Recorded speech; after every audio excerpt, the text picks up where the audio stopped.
दसो सारे बंदे की लगता तुहानू राणा साहब रूल चक लैणगे? नहीं। ये ओ जी गाइस, ये देखो हमारे राणा साहब हैं। वही मैं कोशिश करता हूँ रोज इतना करन दी इंशाल्लाह चकना भी है अगर चकिया गया।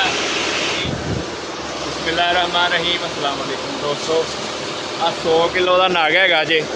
मुंडा कहता मैं चक सकता वा, हुण देखते अल्लाह खैर करे चक लैंदा या नहीं। अगर इन्हें चक लिया तेन एक बिरयानी की प्लेट खवाई जाएगी। ठीक हो गया। तो चाचा जी वेख रहे हैं लागे, तो अल्लाह खैर करे 100 किलो का पूरा नग है ये पन्नी का। अल्लाह खैर करे चक्या ही जाए। जे तो गया, जे तो फिस गया पैदी गया नहीं भाई नहीं। प्रोग्राम बन गया बच्चे का। जट साहब देख रहे हैं, लड़के देख रहे हैं। 2 बारी कोशिश कर ली 100 किलो का नग आ, लेकिन मुश्किल आ मैनू लगता। ठीक हो गया जी। दूसरी बारी ट्राई कर रहा बच्चा, अल्लाह खैर करे। दूसरी बारी ट्राई कर रहा बच्चा। तेरी भैन लो ये बच्चे ने नग सिटता है। ठीक हो गया, नग नहीं चकिया गया। हुण मैं कोशिश कराँगा, मैं ट्राई कराँगा चकिया जाता कि नहीं। ठीक हो गया, ये देखो नहीं चकिया गया। आ काम करते हैं असीं एम्ब्रॉयडरी का लैसा गले। ठीक हो गया जी। तो हुण अगली बारी मैं चकांगा इंशाल्लाह। बाकी तुसीं वीडियो नूं पूरा देखना, चैनल सबसक्राइब कर लो जल्दी जल्दी।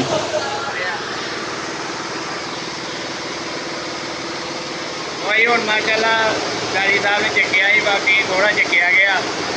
बाकी अल्लाह खैर करे। हुण असीं कोशिश करते हैं, हुण अल्लाह खैर करे। तो आ नग है जे पूरे 100 किलो का नग आ।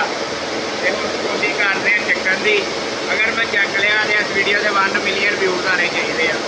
मेरी YouTube family I love you. तो हम कोशिश करते हैं। दसो सारे बंदे की लगता तुहानू राणा साहब रूल चक लैणगे?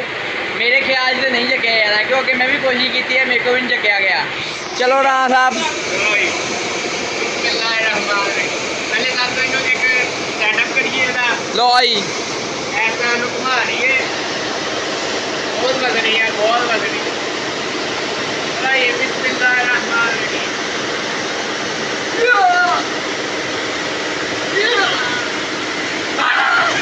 भाई अलहमदुलिल्लाह रुला है सी माशाल्लाह मैं चक लिया। तो आ देखो ना किड्डा वड्डा है जे माशाल्लाह रुला, बहुत वड्डा। तो वजनी बहुत हिलदा नहीं। ठीक है। तो माशाल्लाह अलहमदुलिल्लाह मैं चक लिया वा। बिरयानी की प्लेट सुबह मिलेगी मैनू। ठीक हो गया। कैदी भाई से उन्होंने को नहीं चकिया गया। ठीक है। सिर्फ खड़ा करना ही थल्लों तां खड़ा करना सी। मैनू राणा कहते, उदा मेरा नाम मुहम्मद अब्बास आ। लो ये इस तो बाद अगे आयो। तो हुण असीं ते दिखाने जिहड़ा असीं काम करते हैं एम्ब्रॉयडरी का। आ चेक करो, ये हैगी आ शाल माशाल्लाह कितनी खूबसूरत आ। ठीक हो गया जी। इनू कहते हैं शाल। आ मशीन का कंप्यूटर आ डिज़ाइन चल रहा है। आ देखो जी,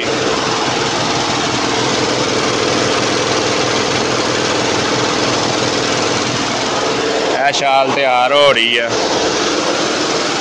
उस तो बाद आ खाते का विजिट आ मुकम्मल। लैसा है चैनल कर लियो सबसक्राइब। उम्मीद करता तेनों सारी वीडियो अच्छी लगी होगी।